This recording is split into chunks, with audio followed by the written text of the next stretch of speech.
360 में। अमरीकी सदर डोनाल्ड ट्रंप का वॉइस ऑफ अमेरिका से खुसूसी इंटरव्यू। करतारपुर राहदारी के मंसूबे पर भारतीय सिखों का रद्द-ए-अमल। किसी बच्चे को जिसकी कुव्वत मुदाफ़त पोलियो वायरस के मुकाबले में कम है वो उससे मुतासर हो सकता है। और पाकिस्तान में पोलियो पर काबू पाना क्यों मुश्किल हो रहा है। यह है वॉइस ऑफ अमेरिका की पेशकश व्यू 360। मैं हूँ सारा जमान। अमरीकी सदर ने वज़ीर आज़म पाकिस्तान को खत भेजा है, उस पर भी हम बात करेंगे आज के शो में। शुरू करेंगे अमरीकी सदर डोनाल्ड ट्रंप की वॉइस ऑफ अमेरिका से खुसूसी गुफ्तगू के साथ। अर्जेंटीना में G20 सरबराह इजलास के मौके पे VOA की नुमाइंदा खुसूसी ग्रेटा वैन सस्टरन को इंटरव्यू देते हुए सदर ट्रंप ने इस तवक्को का इजहार किया है कि चीन की जानिब अमरीका की सख्त तजारती पॉलिसी चीन के लिए अब अपना असर व रसूख बढ़ाना आसान नहीं रहने देगी। मेरे ख्याल से मेरी डील के बाइस मुस्तकबिल में चीन के पास आज के मुकाबले में पैसा कम होने जा रहा है। इससे हमें अरबों डॉलर का फायदा होगा और अब वो कभी भी हमारे साथ वो नहीं कर सकते जो उन्होंने पिछले अमरीकी सदूर के साथ किया। इन कर्जों का बहुत बड़ा मसला है जो इन्हें अदा करने हैं। वो बहुत ज्यादा रकम खर्च कर रहे हैं। क्या ये मुझे पसंद है? नहीं, लेकिन मुझे मालूम है कि ये इनके लिए बहुत महंगा पड़ रहा है और कई जगहों पर जहां वो सरमायाकारी कर रहे हैं वहां वो कामयाब नहीं होंगे। G20 इजलास के मौके पे अमेरिका और चीन के दरमियान तिजारती जंग रोकने से मुतालिक एक अहम पेशरफ्त हुई। सदर ट्रंप ने 1 जनवरी को $250 अरब की चीनी मसनूआत पर 25% इजाफी टैक्स लागू करने का अपना मंसूबा फिलहाल रोक दिया है, जबकि चीनी सदर शी जिनपिंग ने अमेरिका से मजीद अशिया खरीदने पर भी रजामंदी जाहिर की है।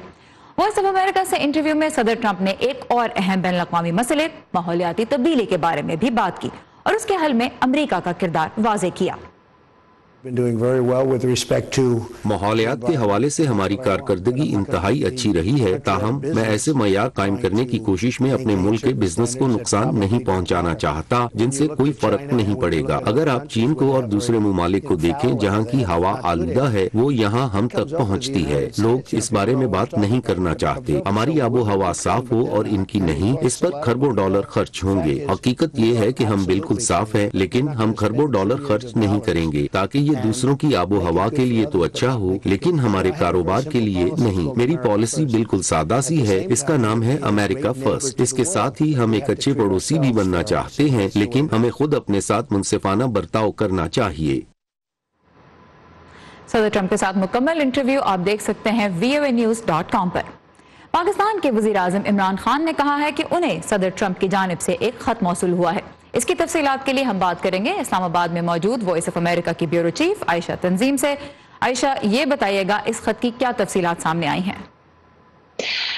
जी, पहले तो प्राइम मिनिस्टर इमरान खान ने खुद कुछ यहाँ पे टेलीविजन एंकर्स को बताया कि उनको ये खत मौसूल हुआ है और फिर उसके बाद बाकायदा फॉरेन ऑफिस से एक स्टेटमेंट भी इशू हो गई और उस स्टेटमेंट में ये कहा गया है कि सदर ट्रंप ने जो वजीर आजम को खत लिखा है उसमें ये कहा है कि इस वक्त अमेरिका की रीजन में जो सबसे अहम प्रायोरिटी है वो ये है कि अफगानिस्तान में एक सियासी मसले का सियासी हल निकाला जाए और इस सिलसिले में उन्होंने पाकिस्तान से मदद मांगी है। भी कहा है कि पाकिस्तान और अमेरिका को चाहिए कि वो मिलकर काम करने की नई अपॉर्चुनिटीज ढूंढे और उनकी जो एक पार्टनरशिप थी उसको दोबारा से रिन्यू किया जाए, दोबारा उसको एक तरह से जो ताल्लुकात खराब हो गए थे उनको बेहतर किया जाए। और पाकिस्तान ने इस कदम को वेलकम किया है और उन्होंने कहा है कि चूंकि हम हमेशा से ही कहते रहे हैं कि सियासी हल होना चाहिए तो हम वेलकम करते हैं और पाकिस्तान जो है वो गुड फेथ में जो भी किरदार अदा कर सका वो करेगा। टाइमिंग बहुत इंटरेस्टिंग है बिकॉज अब से कुछ ही रोज पहले ट्विटर पे दोनों मुल्कों की जो क़यादत है उसके दरमियान जो लफ्जों की जंग थी वो हमने देखी और कवर भी की।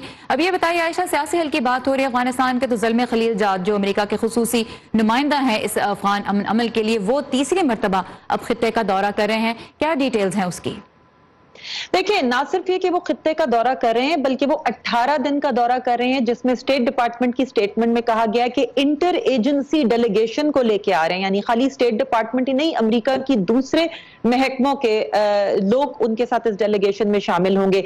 फिर ये कि वो खित्ते में कहां कहां जा रहे हैं, सिर्फ पाकिस्तान और अफगानिस्तान और कतर नहीं जा रहे जहां दोहा में तालिबान का पॉलिटिकल ऑफिस है, वो मुत्तहिदा अरब इमारात जा रहे हैं, कहा जाता है कि तालिबान के कुछ अहम लीडर दुबई में रहते हैं, वो रूस जा रहे हैं, अमेरिका और रूस के ताल्लुकात मुखासमाना होने के बावजूद रूस इस सिलसिले में एक अहम किरदार अदा कर सकता है। वो सेंट्रल एशियन स्टेट्स जा रहे हैं, तो इससे ये साबित होता, और वो खुद ये कह चुके हैं कि अमेरिका जो है वो जल्द अज जल्द इस मामले का सियासी हल चाहता है।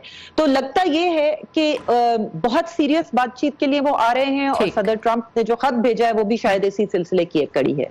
ऑलराइट, आयशा तंजीम हमारे साथ थी इस्लामाबाद से। Thank you Ayesha for the updates. America के एक अहम क़दामत पसंद सियासतदान और रियासत आर्कनसा के साबिक़ गवर्नर माइक हकबी ने सदर डोनाल्ड ट्रंप से दरख्वास्त की है कि वो पाकिस्तान में तौहीन मजहब के इल्जाम से बरी होने वाली आसिया बीबी को अमेरिका में पनाह देने पर गौर करें। इसकी तफसीलात हमारे लिए लेकर आए हैं असदुल्ला खालिद, जो इस वक्त कैपिटल हिल से हमारे साथ हैं। जी असद, क्या कहा माइक हकबी ने और किस प्लेटफॉर्म पे? सारा, माइक हकबी का ये जो आर्टिकल है वो फॉक्स न्यूज़ की वेबसाइट पे शेयर किया गया है। It's an open opinion piece, और ख़ास तौर पे हमें ये भी देखना है कि माइक हकबी जो है वो फॉक्स न्यूज़ के साथ भी काफ़ी अर्सा काम करते रहे हैं। काफ़ी क़दामत पसंद हलकों में उनका काफ़ी नाम है, काफ़ी फॉलोइंग है उनकी इस हवाले से। और इस ख़त में ख़ास तौर पर जो उन्होंने सदर ट्रंप को लिखा है उसमें कहा गया है, और या ये जो हम इसको समझ लें कि एक जो ओपिनियन पीस लिखा है उसमें उन्होंने जो कहा है स्पेशली कि एज सदर ट्रंप को मसीही होते हुए जो है वो मेनली मदद करनी चाहिए आसिया बीबी की, और उनको पाकिस्तान से निकलने के लिए समझ लें हम उनको बेसिकली पनाह देनी चाहिए, उनके ख़ानदान को पनाह देनी चाहिए। और इस हवाले से मजहबी इंतहा पसंदी का जो रुझान है पाकिस्तान में, और जिस तरह से ख़ास तौर पे 5वें नंबर पे इस हवाले से उन्होंने लिखा कि पाकिस्तान में मजहबी इंतहा पसंदी की सोच जो है वो 5वें नंबर पर है, जिसकी वजह से भी आसिया बीबी की जान को शदीद ख़तरात हैं। मजीद जो इसमें इन्होंने एक ईमेल भी जनरेट की है जिसमें उनकी तरफ से कहा गया है कि माइक हकबी ने आम शहरियों को ख़ासतौर पर इस मुहिम का हिस्सा बनने के लिए भी कहा है, और कारियन से कहा है कि वो हकबी की वेबसाइट पे मौजूद एक आर्टिकल जो है उसको ईमेल करें सदर को और अपने मुंतखब नुमाइंदों को। जी सारा, ऑलराइट, तो एक तरह से एक मुहिम का उन्होंने आगाज करने की कोशिश की है आज फॉक्स न्यूज़ के अपने ऑपरेट के जरिए, जिसमें उन्होंने आसिया बीबी को अमेरिका में पनाह देने की जानिब तवज्जो दिलाई है। साथ है कैपिटल हिल से। Thank you Asad. Thank you. और अब कुछ बात करते हैं पाकिस्तान और भारत की। करतारपुर राहदारी खुलने से शायद दोनों मुल्कों के ताल्लुकात में कोई बड़ी तब्दीली ना आए, लेकिन जिस तरह पाकिस्तान और भारत ने इख्तलाफात के बावजूद मिलकर ये कदम उठाया है, उससे सरहद के आर पार आबाद सिख बहुत खुश हैं। दिल्ली में हमारे साथी रितुल जोशी ने भारत की सिख कम्युनिटी के कुछ अहम अफराद से इसी बारे में बात की। पेश है ये रिपोर्ट।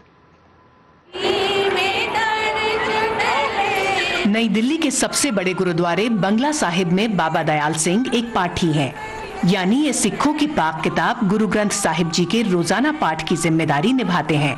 दयाल सिंह 42 साल से दिल में एक मलाल पाले हुए हैं। 1976 में ये डेरा बाबा नानक के दर्शन के लिए गुरदासपुर गए। वहां से महज 4.5 किलोमीटर दूर सरहद पार मौजूद गुरुद्वारा दरबार साहिब में माथा टिकाने की इनकी हसरत अधूरी रह गई। करतारपुर कॉरिडोर खुलने की खबर से इनको अपनी दिली मुराद पूरी होती महसूस हो रही है। सब इंडिया की जी अरदास होती है सिखा की रहरास वेले अरदास पूरी हुई है, तो इस गल की बहुत खुशी की लहर है कि गुरु नानक साहब के करतारपुर साहब के गुरुद्वारा के दर्शन देखने का मौका जरूर मिलेगा।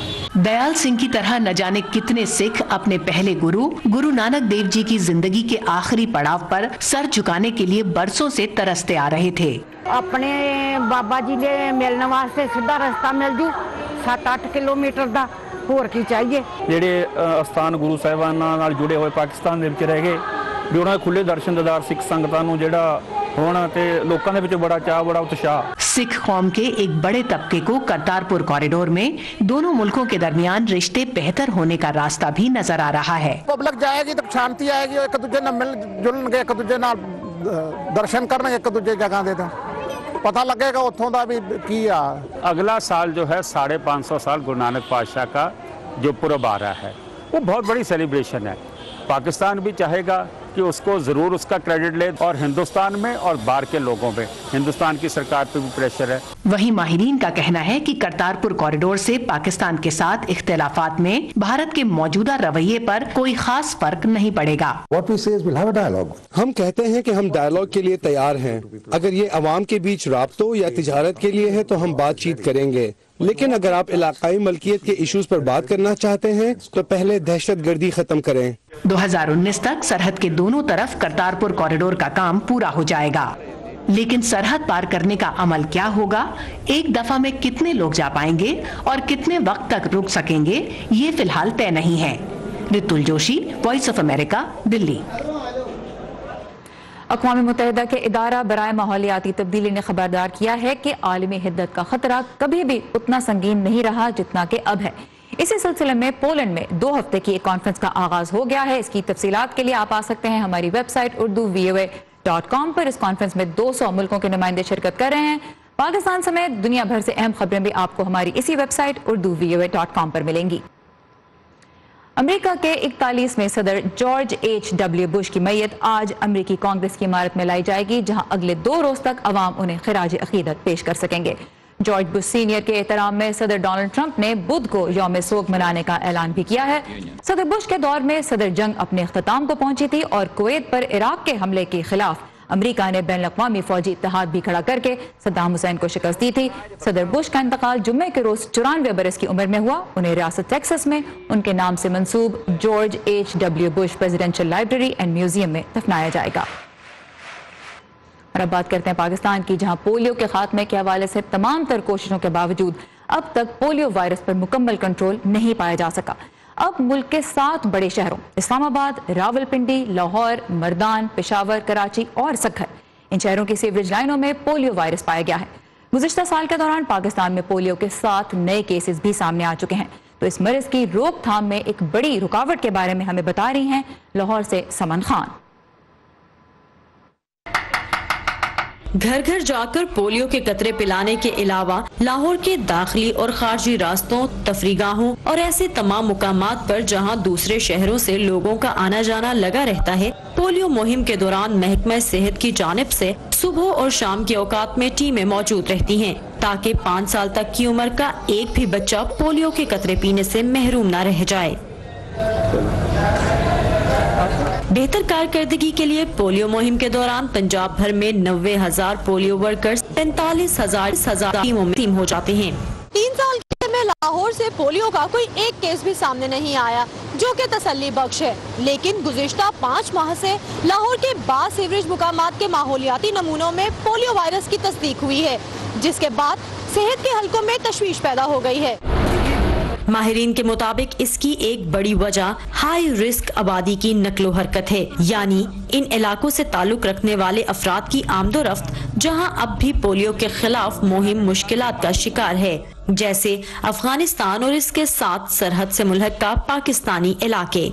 एक वक्त में बिलियंस ऑफ वायरसेस जो है वो अपने फीसिस में या पखाने में एक्सक्रीट कर देता, तो अगर वो सीवर में जाएगा, फिर सीवर से कहीं हमारे पीने वाले पानी के साथ मिक्स होता है, या सीवर वाले पानी में आपके हाथ आलूदा होते हैं, तो फिर रिस्क तो बढ़ जाता है। किसी बच्चे को तो जिसकी क़ुव्वत मुदाफ़त पोलियो वायरस के मुकाबले में कम है, वो उससे मुतासर हो सकता है। पंजाब में पोलियो का मर्ज फैलने से रोकने के लिए लाहौर समेत कई दीगर इजला पर खास तवज्जो दी जा रही है। इन माहौलियाती नमूनों से वायरस के फैलने की शिद्दत जाहिर होती है। जहां तक पंजाब का ताल्लुक है, तो लाहौर के 10 और रावलपिंडी के 9 जिलों के अलावा डेरा गाजी खान पर भी हम खास ध्यान दे रहे हैं, क्योंकि यहाँ भी पोलियो वायरस मुस्बत आया है। ये मुतासरा इलाके हमारी तरजीह जरूर हैं, लेकिन हम पंजाब भर को कवर कर रहे हैं, including the whole Punjab. Punjab कम रिस्क वाले सूबों में है, लेकिन यहाँ भी खतरा टला नहीं। यही वजह है कि यहाँ साल में तकरीबन 10 बार पोलियो मुहिम चलाई जाती है। सूबाई हुकाम का कहना है, पाकिस्तान भर में पोलियो के खात्मे के लिए की जाने वाली कोशिशें अफगानिस्तान के साथ मशरूत हैं। पाकिस्तान और अफगानिस्तान इकट्ठे पोलियो फ्री होंगे, और उसकी एक मैं बिल्कुल कहूँ कि जी फलां तरीक के बाद नहीं होंगे, ये देना मेरे लिए मुश्किल है। रवां बरस पाकिस्तान से पोलियो के 6 केस सामने आ चुके हैं, बलूचिस्तान से 3, जबकि फाटा, KPK और सिंध से पोलियो का 1-1 केस सामने आया है। Saman Khan, voice of America, Lahore. इस वक्त वज़ीर-ए-आज़म पाकिस्तान के फोकल पर्सन बराए national polio programme Babar bin Ata हमारे साथ हैं। बाबर साहब, वेलकम टू व्यू 360। पंजाब में जो मेजर्स लिए जा रहे हैं वो भी हमने इस रिपोर्ट में देखे। अगर आप हमें नेशनल लेवल पे जो स्ट्रेटजी है वो जरा मुख्तसरन बता सकें कि क्या प्लान है, अब वायरस पे कैसे काबू पाया जाएगा पाकिस्तान में? जी थैंक यू वेरी मच। पहले तो जी आपको ये बता दूं कि टोटल नंबर ऑफ केसेस रवां साल पाकिस्तान में 6 नहीं है 8 हैं, जो कि पिछले साल के मुकाबले के, पिछले साल भी 8 थे, इस साल भी 8 हैं।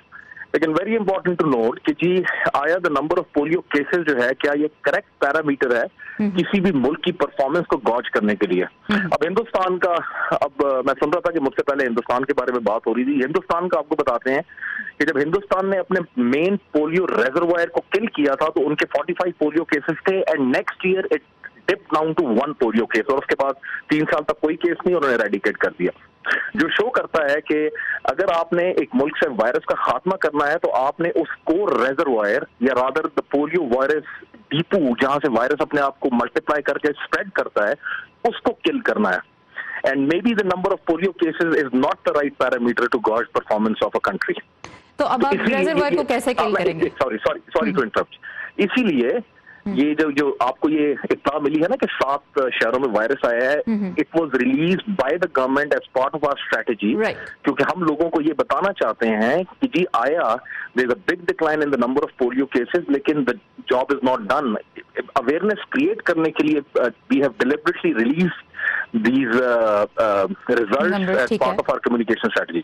ठीक है, तो अब आप मुझे ब्रीफली अगर बता सकें कि फिर अब आगे की स्ट्रैटेजी क्या है? आप रेजर्वायर की आपने बात की, क्या अवाम को आप बताना चाहेंगे, कैसे इस खतरे पे काबू पाया जाएगा? आपके पाकिस्तान में जी 3 रेजर्वायर हैं। कराची के अंदर है वो 32 एरियाज ऐसे हैं जो वेरी हाई रिस्क हैं, जिनमें जी यूनियन काउंसिल 4, गडाफ, सोराबगो, कॉलोनी, ये इलाके हैं। ये आपका एक मेन रिजर्वायर है। दूसरा आपका मेन रिजर्वायर पेशावर है। पेशावर में 18 यूनियन काउंसिल हैं, 1, 2 हजार ख्वानी, 1, 2। तो बहुत से एरियाज हैं जिन पे आप अलग अलग फोकस करने पे गौर कर रहे हैं। एग्जैक्टली इसको अगर आपने देखो, आपने रेजर्वायर को किल करना है। बाकी मुल्क में अगर इट्स बड़ी सीरियस बात है अगर मुल्क में कहीं और पोलियो केस आ जाता है, लेकिन पोलियो केस जब आपका कोर रेजर्वायर में केसेस आना शुरू हो जाए ना, दैट रिप्रेजेंट्स एन आउटब्रेक। आपको अपने कोर रेजर्वायर पर फोकस करना है, उसको किल करना है। तो अभी यानी आउटब्रेक की सूरत हाल नहीं है। लाहौर में अब वायरस मौजूद है, बट आपको you'll be amazed to know कि लाहौर का वायरस है वो पेशावर से ट्रैवल करके गया है। बिल्कुल, यही उन्होंने भी रिपोर्ट में कहा कि हाई रिस्क एरिया से ट्रैवल हो रहा है। बाबर बिन अता हमारे साथ थे। इस वक्त की कमी के बायस हम डिस्कशन को यहाँ पे खत्म हमें करना पड़ेगा, लेकिन आपके वक्त का बहुत शुक्रिया। शुक्रिया जी, अस्सलाम वालेकुम। 1 दिसंबर को दुनिया भर में एड्स का आलमी दिन मनाया जाता है। और एड्स से मुतासर अफराद की तादाद में भी अगर पिछले 20 सालों की सूरत हाल देखी जाए तो बहुत कमी आई है दुनिया भर में ही। लेकिन इस वक्त भी पूरी दुनिया में 3.5 करोड़ अफराद ऐसे हैं जिनमें HIV नामी वायरस मौजूद है, जबकि पिछले साल एड्स के मर्ज के बायस तकरीबन 10 लाख लोग मौत के मुंह में चले गए थे। अमेरिका में इस वक्त 10 लाख से ज्यादा अफराद ऐसे हैं जिनमें HIV का वायरस मौजूद है। न्यूयॉर्क सिटी का महकमा सेहत 2020 तक शहर में एड्स का फैलाव खत्म करने की कोशिशें कर रहा है। ये कैसे मुमकिन हो सकता है, इस बारे में हमारे साथी अंजुमन आप्टे ने महकमा सेहत और HIV और एड्स के शिकार कुछ अफराद से बात की। आइए देखते हैं उनकी ये रिपोर्ट।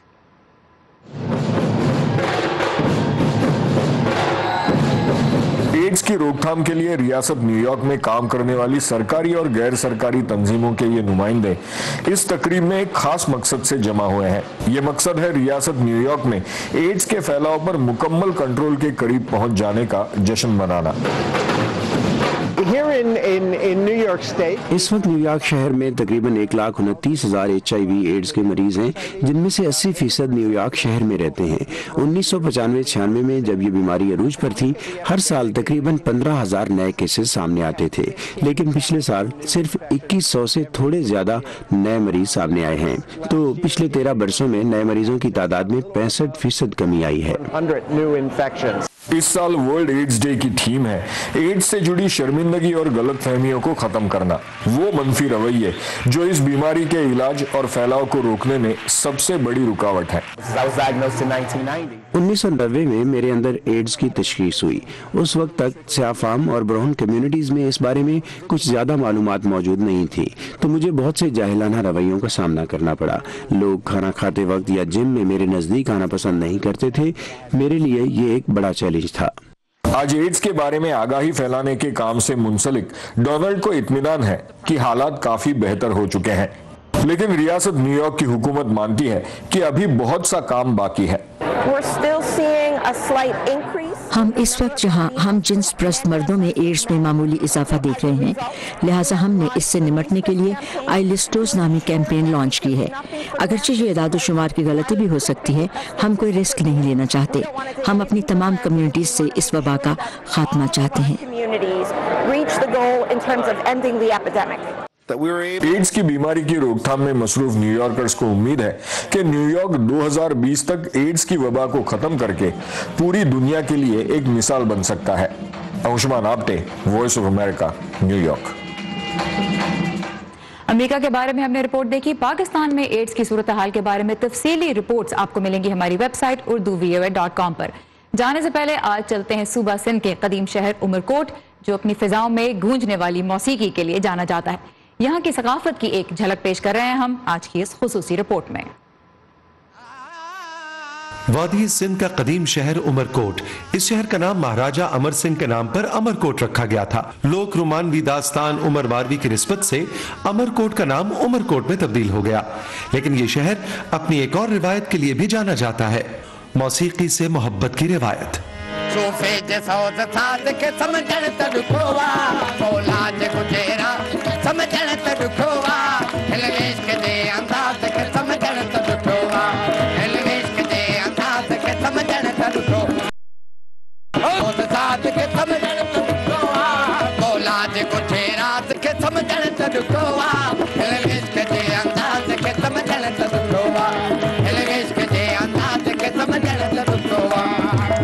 लोक मौसीकी जो है हमारे बुजुर्ग गाते आए हुए, हमारे ये बड़े काम करते आए हुए, अब हमारी ये पहचान, इसको हम नहीं छोड़ सकते। अगर इसको हम छोड़ते हैं हमारी पहचान खत्म हो जाएगी। पाकिस्तान के दीगर इलाकों के बरक्स यहाँ मौसीकी की महफिल सजाने के लिए शादी ब्याह या किसी दूसरी तकरीब की जरूरत नहीं पड़ती।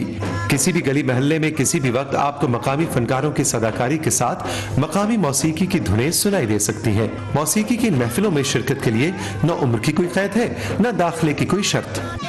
अभी हमारी बच्ची 2 साल की है और ये मेरे को सुन सुन के और ये सीखी है। हमारे पास ये क्लब वगैरह कुछ नहीं है। छोटे बच्चे बैठे उनको भी तालीम दे रहे हैं और उनको भी समझा रहे हैं हमारा गाना जो है। उमरकोट मुगल बादशाह जलालुद्दीन अकबर की जाए पैदाइश भी है। उमरकोट के लोग से मैं भी अब गाने को सीख रही हूँ और इंशाल्लाह आगे भी सीखती रहूंगी। उमरकोट में मौसीकी की तरफ अवामी रुझान कुदरती है। अगरचे सिंध हुकूमत ने कई बार यहाँ मौसीकी की सरबरस्ती के मंसूबे बनाए हैं, लेकिन इन मकामी फनकारों की हालत इज़ार बता रही है कि इस फन और फनकारों को जदीद दौर के तकाजों से हम आहंग करने के लिए अभी बहुत कुछ करना बाकी है। इसी के साथ खत्म होता है आज का व्यू 360। आपकी फीडबैक का हमें इंतजार रहेगा। इसके लिए आइए facebook.com/VOA उर्दू के पेज पर। ताज़ा तरीन खबरें आपको मिलेंगी urduvoa.com पर। अब सारा ज़मान को इजाज़त दीजिए। खुदा हाफिज।